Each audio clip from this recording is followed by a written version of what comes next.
नमस्कार देवियों और सज्जनों। हम लोग 24वीं रमैनी में थे और कुछ चौपाइयां हो गई थीं। बाजे शंख शबद पुन बेना तन मन चित हरि गोविंद लीना।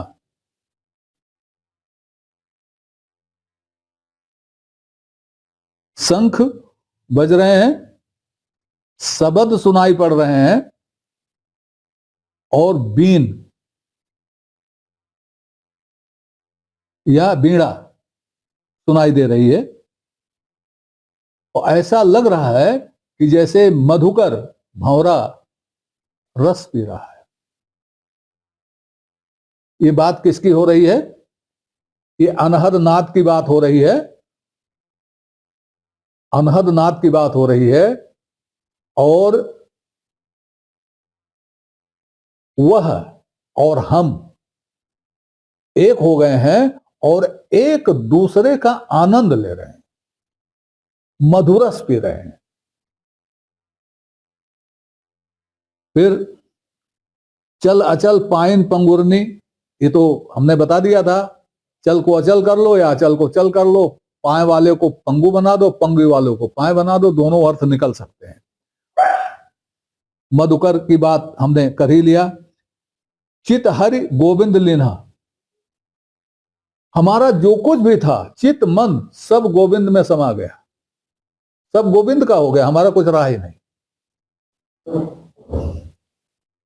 सावज सिंह रहे सब माची, हमारे अंदर जो दुर्वृत्तियां थीं, जो हमारे दुश्मन थे और जो हमारे दोस्त थे, वो दोनों एक में हो गए। हमारे पक्ष में दोनों एक में हो गए। हमारे दुश्मन कौन थे? काम, क्रोध, लोभ, मोह, मत्सर्य, ये शिकारी थे और ये हमारी सद्वृत्तियों का शिकार करते थे। वो शिकार बंद हो गया, अब ये सब सद्वृत्ति हो गए। ये अब सावज के साथ हो गए, शिकार के साथ हो गए। अब ये शिकारी नहीं रहे। सावज सिंह रहे सब माची, चंद और सूर्य रहे रथ खांची। सूर्य और चंद्रमा का रथ रुक गया, उन्होंने रथ रोक लिया। सूर्य बुद्धि के लिए कहा जाता है और चंद्रमा मन के लिए कहा जाता है। तो जब हमारी इससे समाधि लग गई तो बुद्धि का कार्य व्यापार समाप्त हो गया और मन का भी कार्य व्यापार समाप्त हो गया। दोनों का जो चलन था, जो दोनों चलते थे, बुद्धि और मन, ये दोनों स्थिर हो गए। हमारी बुद्धि स्थिर हो गई और हमारा मन स्थिर हो गया। ये सूर्य चंद्र मन और बुद्धि के प्रतीक हैं। उनका रथ चलायमान होना है। रथ दोनों ने रथ रोक दिया, मतलब वो स्थिर हो गए और मन भी स्थिर हो गए। गण गंधर्व सुन जीवे देवा, गण गंधर्व ये सब जो हमारी मन कल्पना वाले थे, गण गंधर्व देवता, ये सब जो हमारी मन कल्पना वाले थे, ये सब जो है जीव देव की बात सुन करके, जीव देव से वार्ता सुन करके ये आरती करने लगे, विनय करने लगे। वो कहीं है नहीं कहीं, लेकिन जब हमारी जीव से वार्ता होने लगी, उस वार्ता को सुन करके वो विनय भाव में आ गए। अब वो हमसे बड़े नहीं रह गए, वो हमारे आगे कुछ नहीं रह गए, ये समझ लीजिए। वास यंत्र ब्रह्मा करें आशा, ब्रह्मा और इंद्र ठहर करके इस आशा में ठहरे हुए हैं कि हमको चिंता है इस बात की कि राम के भक्त का दुर्लभ दर्शन हो जाए। आप जानते हैं कि कबीर ऐसे किन्हीं देवताओं की उपस्थिति नहीं मांगते।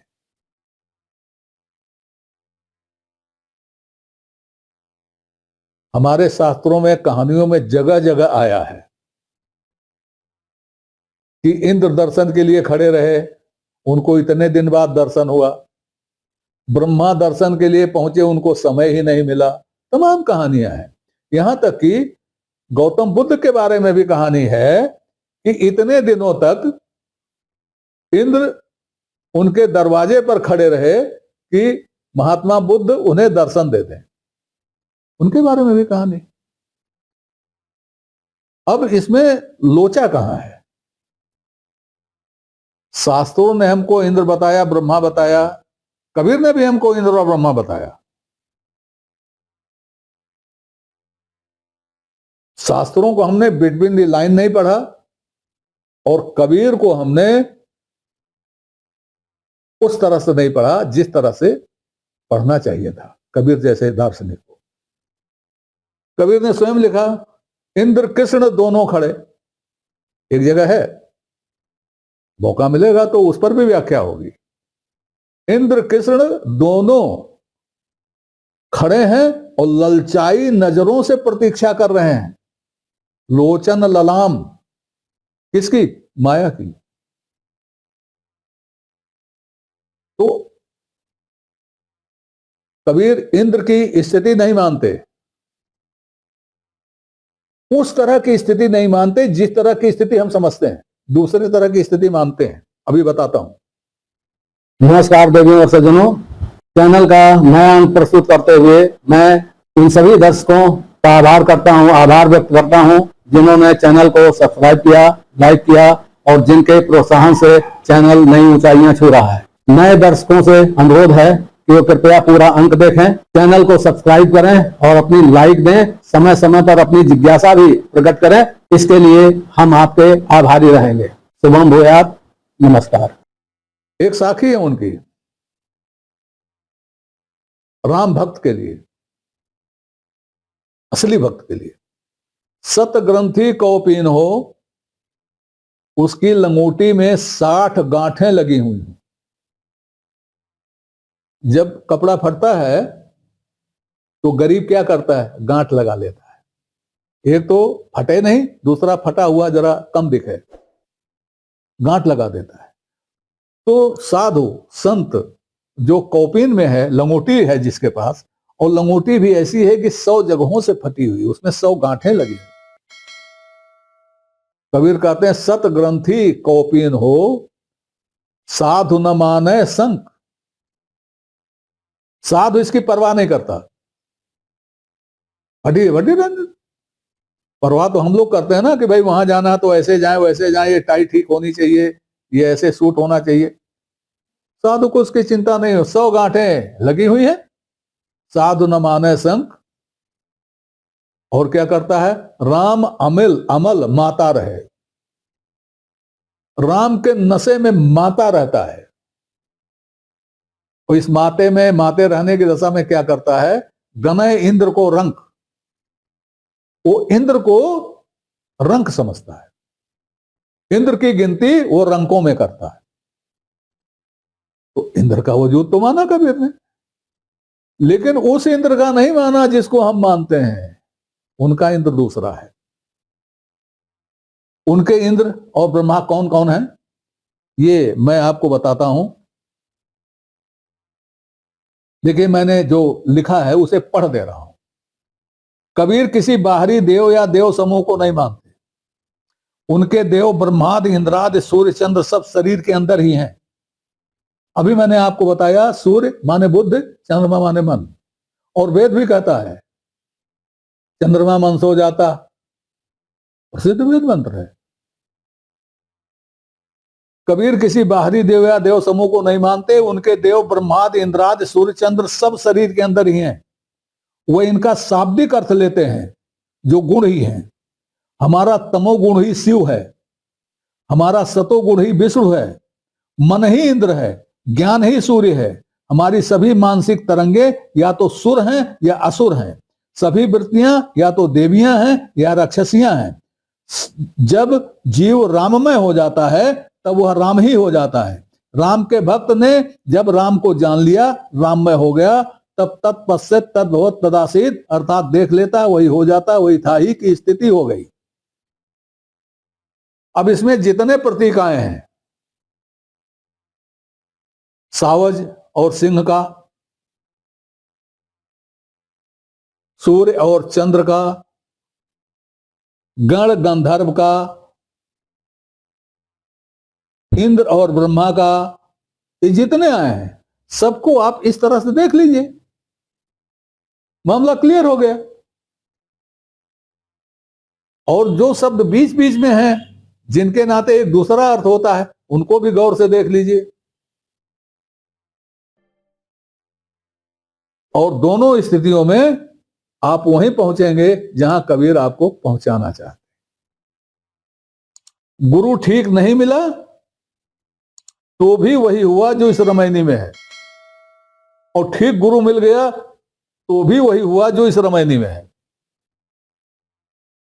अब राम के दास का दर्शन दुर्लभ है, ये तो सभी मानते हैं, और राम के दास का ही नहीं, अच्छे गुरु के शिष्य का दर्शन भी दुर्लभ है, ये हमारा वेद कहता है। तो अब हम लोग आगे बढ़ते हैं 25वीं रामायणी और देखते हैं 25वीं रामायणी में क्या है।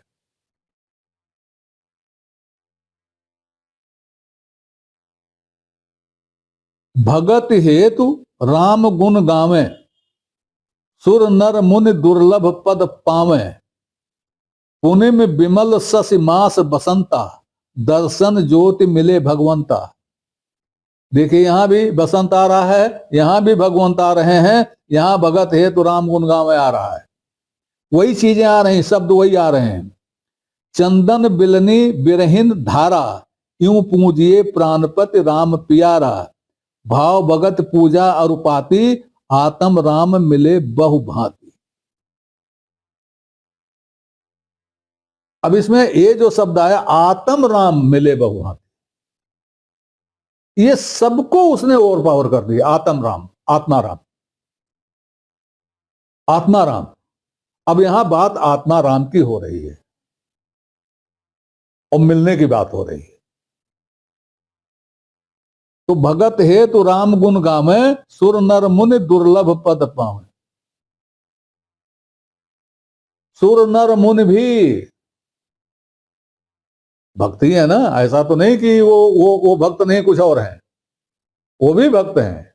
सुर नर मुनि भक्ति के लिए राम का गुण गाते हैं और दुर्लभ पद पाते। एक अर्थ तो ये हो गया। दूसरा अर्थ हुआ कि भगत के लिए जो राम के गुण गाते हैं वह सुर नर मुनि दुर्लभ, सुर नर मुनि का दुर्लभ पद पाते हैं। अब इसमें अगर पद की बात करें तो सुर के पद की बात समझ में आती है, मुनि के पद की बात समझ में आती है, दुर्लभ है ये भी समझ में आता है। ये नर कहां से आ गया? नर तो हम हैं। तो नर का दुर्लभ पद क्या है? इसका मतलब यह हुआ कि यह दूसरा वाला अर्थ सही नहीं है। सही अर्थ यह है कि भक्ति के लिए राम का गुण गाने वाले सुर नर मुनि दुर्लभ पद पाते। दुर्लभ पद क्या है? मोक्ष। मोक्ष से दुर्लभ कोई और पद नहीं है। मोक्ष सुर को भी चाहिए, नर को भी चाहिए, मुनि को भी चाहिए। तो सुर नर मुनि ये भक्त के लिए जब राम का गुण गाते हैं तब उनको ये पद मिलता है। सुर स्वर्ग में है, मुक्त नहीं है। क्षीणे पुण्य मृत्युलोके गमिष्यति। जब उनका पुण्य क्षीण हो जाएगा तब वो मृत्युलोक में आ जाएंगे। हालांकि ना कहीं कोई स्वर्ग है ना कहीं कोई नरक है, जो भी है यही है। लेकिन कही जाती है बात तो उसको निगेट करने की बजाय उसी से उसका उत्तर दिया जाए तो ज्यादा अच्छा है। अब ये कह दिया गया कि सुर नर मुनि ये मुक्त नहीं है, कह दिया गया। और दुर्लभ पद मुक्ति का है, वह पाने के लिए राम का गुण गाना होगा। गाते हैं, पुनिम विमल शशि मास बसंता, दर्शन ज्योति मिले भगवंता। और मिलता कब है, वह राम मिलता कब है? एक तो पहली शर्त यह है कि पूनम होना चाहिए, पूर्णमासी होनी चाहिए, और विमल होना चाहिए। शशि पूर्णमासी का शशि हो और विमल पूर्णमासी हो और ऋतु बसंत की हो। बसंत के बारे में अभी बता दिया हमने, बताए हैं कि बसंत उत्साह भरा हुआ ज्ञान है जिसमें प्रेम भी मिला होता है, वो बसंत है। तो ज्ञान हो, उत्साह हो, प्रेम हो, चंद्रमा पूर्ण हो और विमल हो, इतनी चीजें जब होती हैं तब दर्शन ज्योति मिले भगवंता। तब ज्योति के रूप में भगवंत के दर्शन होते हैं, ज्योति मिल जाती है, ज्योति मिल जाती है, भगवान की ज्योति मिल जाती है। अब इतनी चीजें इकट्ठा होनी है, इसमें क्या क्या है? पूर्णमासी, पूर्ण मन, पूर्णता वाला मन, अधूरा मन नहीं, पूर्णता वाला मन, और विमल मन, निर्मल मन। कबीरा, मन निर्मल हुआ जैसे गंगा नीर, पीछे पीछे हरि फिरे, कहें कबीर कबीर, वही वाला निर्मल मन, विमल मन। शशि चंद्रमा, चंद्रमा मन का प्रतीक है। मास बसंत बताया हूं। तो इतनी चीजें जब इकट्ठा होगी तब भगवान की ज्योति मिलेगी। 25वीं रामायणी में आज इतना ही। ईश्वर वार्ता अगले अंक में होगी। तब तक के लिए नमस्कार। आपसे निवेदन है कि श्रृंखला को अपनी लाइक दें, इसको सब्सक्राइब करें और कमेंट बॉक्स में जाकर अपनी टिप्पणी प्रस्तुत करें, अपनी जिज्ञासा व्यक्त करें, अपने प्रश्न पूछें। यथा समय आपकी जिज्ञासाओं और प्रश्नों का समाधान करने का प्रयास किया जाए। धन्यवाद।